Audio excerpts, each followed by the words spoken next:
So, yeah, the Oblivion Remaster is finally here. And after all the leaks, after all those whispers, they released it in what has to be the Shadowdrop of 2025, possibly the Shadowdrop of all time, with just a few simple words. The best part of my job is that I get to be the one to announce that the Oblivion Remaster will be available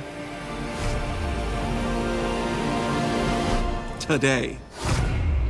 And just like that, it was the 27th of last seed, the year of Akatosh 433, all over again. Yeah, we've got some early reviews flying in, and currently the game is sitting at very positive with over 9,100 reviews, at least on Steam. And we're going to be taking a look at what the players are saying, both the positives and, to balance it out, of course, the negatives, along with my thoughts along the way, because this is way more than just a graphics overhaul, which, by the way, just take a look at your screens right now. Look at the before and after, for example, 𝙏𝙃𝙊𝙎𝙀 Septum. It's crazy, right?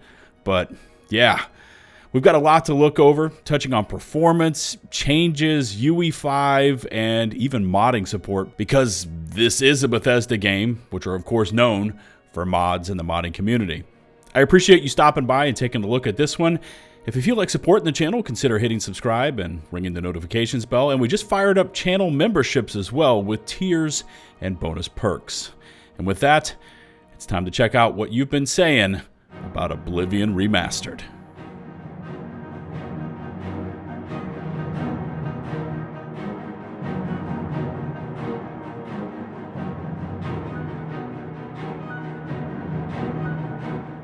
Alrighty, let's get into those reviews, and of course, you ladies and gents have a lot to say, and we're going to be taking a look at both sides here, positives and negatives. And I also wanted to throw a thanks and shout out to Bethesda for sending over the review code on this one. Appreciate it. To start things off, let's actually take a look at one that combines both positives and negatives, because I think a lot of this is valid and fair. This is what they said.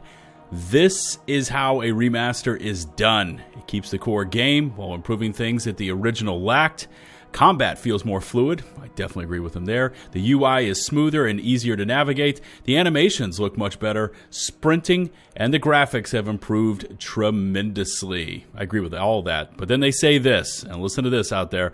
However, be warned, the game has a few optimization issues. In the intro caves, I was getting 120 FPS with no issue. I was doing the same. After leaving the caves, I sometimes struggle to get 40 FPS. It doesn't matter if I play on low, medium, high, or ultra. It is still hardly over 40 FPS or greater. My system is well above the recommended specs, so it almost has to be an issue with game optimization. You're going to hear this a lot more in just a bit.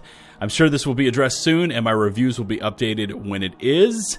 Just a fair warning for those who read the reviews. But listen to this.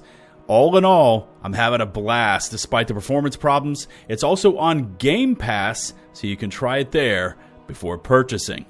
And kind of building on this review, I've got to say this is far more than just a visual overhaul. There's just a ton of things like general mechanic changes, movement and controls. You can now shift for sprinting.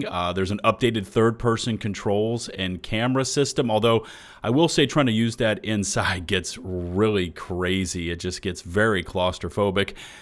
Things like fatigue no longer affects melee damage. You have optional auto-aim. Empty containers now have an empty indicator, just like we did with Skyrim's. And in fact, I think what you're going to find as you start to play Oblivion is that they've done a nice combination. Virtuous, I want to say, has done a nice combination of combining the old Oblivion systems with the newer and more streamlined Skyrim, and they've kind of merged them together. So you get the old Oblivion feel, but with some of the better and, I guess, more efficient systems that Skyrim brought in. It's a nice combo. And taking a look at all of the in-game options and things like the interface and UI and UX, I know a lot of you have things to say about that. Here's a comment that says, after 2 hours, I can say that this game does seem good out of the box. The display options and controls are up to par for modern games, including DLSS and frame gen features, ray tracing, and uncapped frame rates. I read that comment quite a bit. It was just like, hey, GG's to Bethesda for releasing a game day one with an uncapped frame rate limiter. So that's pretty cool to see. A lot of the audio is kept faithful to the original. A lot of it's just straight lifted from the 2006 game, which I don't mind personally. Agreed. The score is virtually unchanged, so if you like the original score, it's back for this game too. Yeah, I've got to say the nostalgia's there. I've already booted that up into my gym playlist. The interface is leaps and bounds in improvement over the 2006 game, although more keyboard integrations would be welcome, like using E to accept message boxes, like confirm pop-ups and such, or A and D to increase and decrease sliders. I do agree on that, yeah. Using Enter to confirm is very inconvenient. It is, because it's on the far side of the keyboard. I also don't like how all the menus are now under the Tab key. And despite there being a dedicated inventory key, I think Tab should be that key because it was in the original. Yeah, you do have to reach across the keyboard for that. That is a strong point there. System options should be under the Escape key like all other games. This is a default choice. I don't really understand the logic behind. On top of that, Tab does not default to any specific screen. It just stays on the ones you were last on. So if you were changing settings and then pressed Escape, the next time you press Tab, it would open the settings again, not the inventory. Maybe I'm bothered about nothing here, but I feel like this is just a confusing design decision and have rarely ever seen it work in any game. Turning next to performance and graphics, and I've got to be honest, this is a bit of a mixed bag with Oblivion Remastered right now. It really comes down to two factors: just how stout your PC rig is, because apparently you need something that's just crazy beefy to try to run this game on Ultra, but also it depends on just how hard you're trying to push your hardware and is it capable of running those graphic settings. This review goes on to say, as of the posting of this in-progress technical assessment, I've only played a little over an hour. The following are my immediate observations. They go on to say, the game is unplayable on Ultra without DSS and frame gen enabled. I have an RTX 4090 i9 13900K and 64 gigs of RAM. Now, all the footage that you see in the background here, I've recorded on my PC rig. I also have a 4090, although I don't have an i9. I'm actually running an AMD, a Threadripper Pro CPU, and I have 256 gigs of RAM. But yeah, I do have DLSS, but without frame gen. So, I guess it's kind of a mixed bag right now. They say even with my setup without DLSS, game rate will rarely rise above 40 FPS. I also gave AMD's AI anti-aliasing method a try. The results was extreme blurring, which I expect at any time you're bringing in AI. Yeah, and slightly greater than 50 FPS, excuse me. Regardless, the FPS is highly variable. They then finish up with, enabling DLSS brings with it a bunch of jarring visual bugs, which will put you out of the experience. You get blatant ghosting, especially around the edges of your character silhouettes, as you pivot the camera around them if you're opting for a third-person perspective. How about that real simple question of, do you recommend the game or do you not? Yes or no? Well, here's one that says, Oblivion is what started my love for exploring and open-world games. I love being able to step out into the open world for the first time and getting the choice of what cave I'm going to explore or what city I want to visit. I'm looking forward to seeing more of what this remaster has to offer. I think what I'm most excited for is the Shivering Isles. I see that comment quite a bit. I've also seen Knights of the Nine. Definitely drop me a comment down below. Which is your favorite, Shivering Isles or Knights of the Nine? Thank you, Bethesda, for reintroducing Oblivion into our hearts again. Here's what they go on to say. I recommend this game to new and returning players of the series. With pretty much all of the original content, including the voice actors and how silly Oblivion can get at times, including the Oblivion jank, it's definitely there. I don't believe it'll disappoint you. And of course, I could not pass on this one for any of you that have been around Elder Scrolls games in the past. You know about these exploits. This one says, snuck behind a rat in the intro cave until stealth 30. Game is intact. So yeah, they definitely brought back all of the fun, all of the jank, all of the everything that we're used to with Oblivion. It's back, just looking prettier. But that's not to say that Oblivion is running great for everyone. So let's take a look at the other side of the coin, shall we?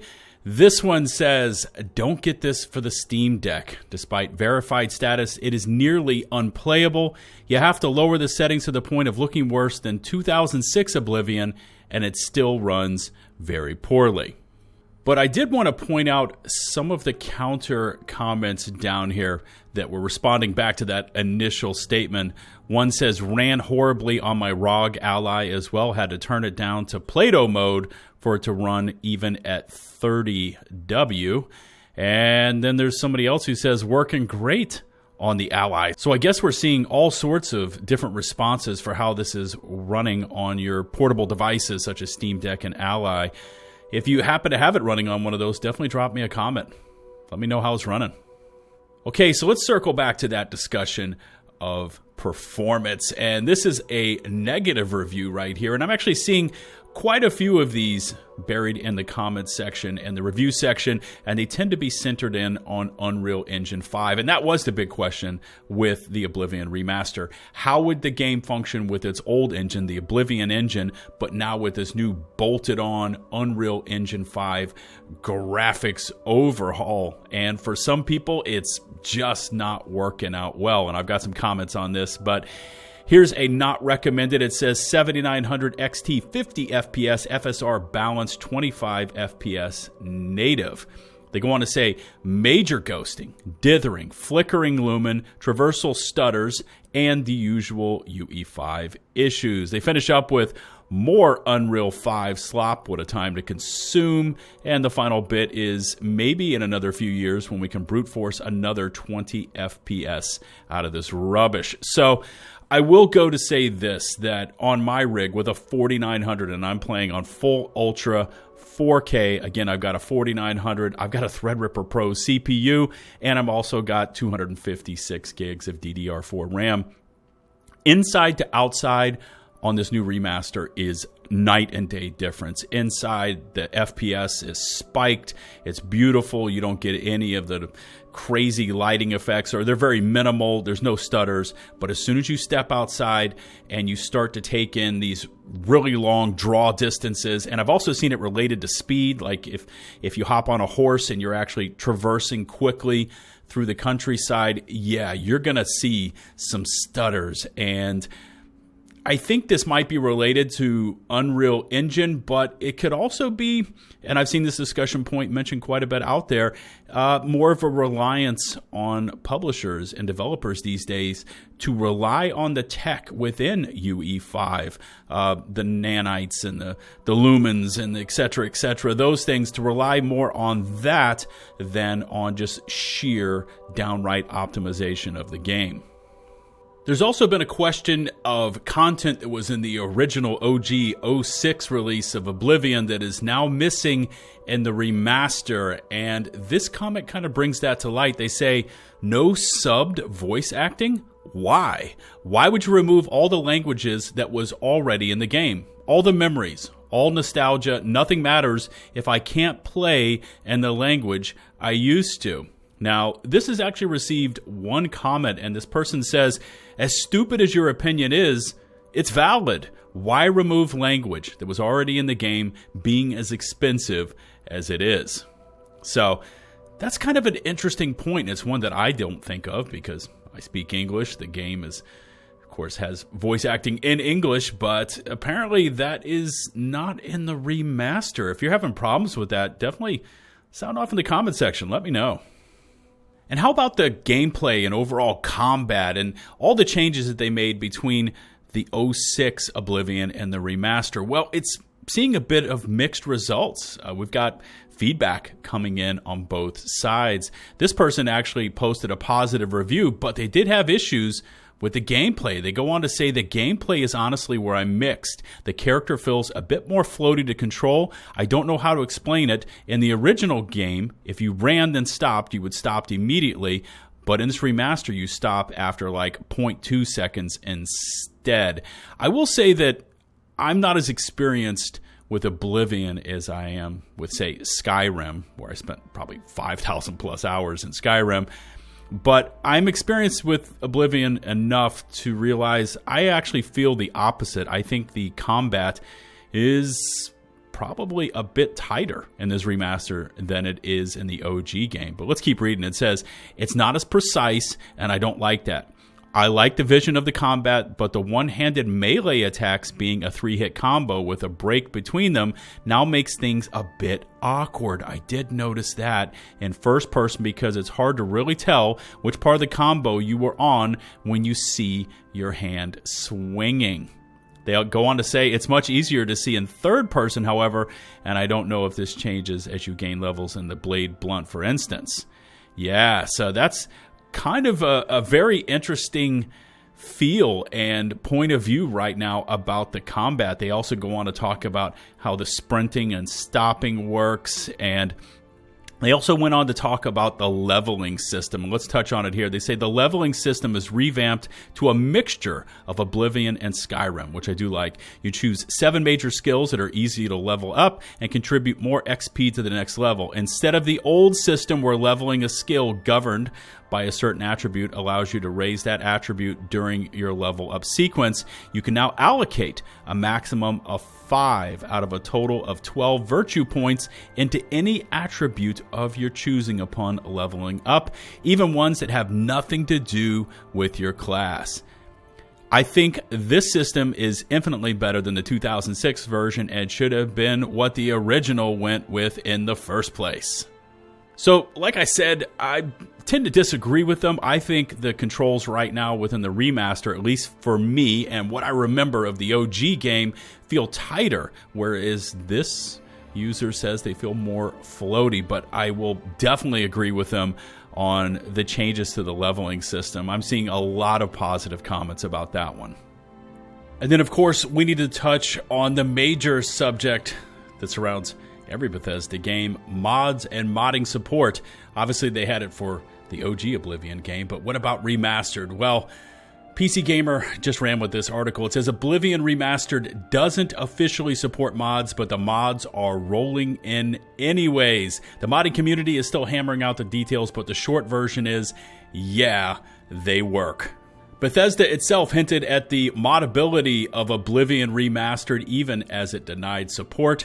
After warning that mods are not supported, it added, quote, if you were experiencing gameplay issues while playing with mods, it's recommended you first try uninstalling your mods, then verify your game files on Steam or the Xbox app. That's a pretty clear indication that the game will run with mods installed.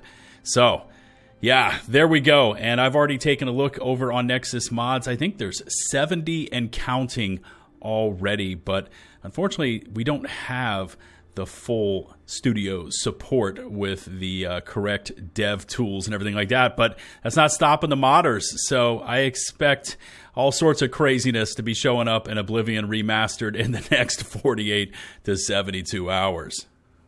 So there you go. I try to touch on quite a few facets of what the community is discussing right now, both positive and negative. We had performance and graphics, gameplay, user experience, UI, etc., etc. But I wanted to close with my final thoughts on what I've experienced so far. I'm about 4 hours into my gameplay with Oblivion. I've gotten a pretty good feel for what's going on right now. I've gone and taken on the other side of one of the Oblivion gates. I found Martin. I've started my journey with the Dark Brotherhood already.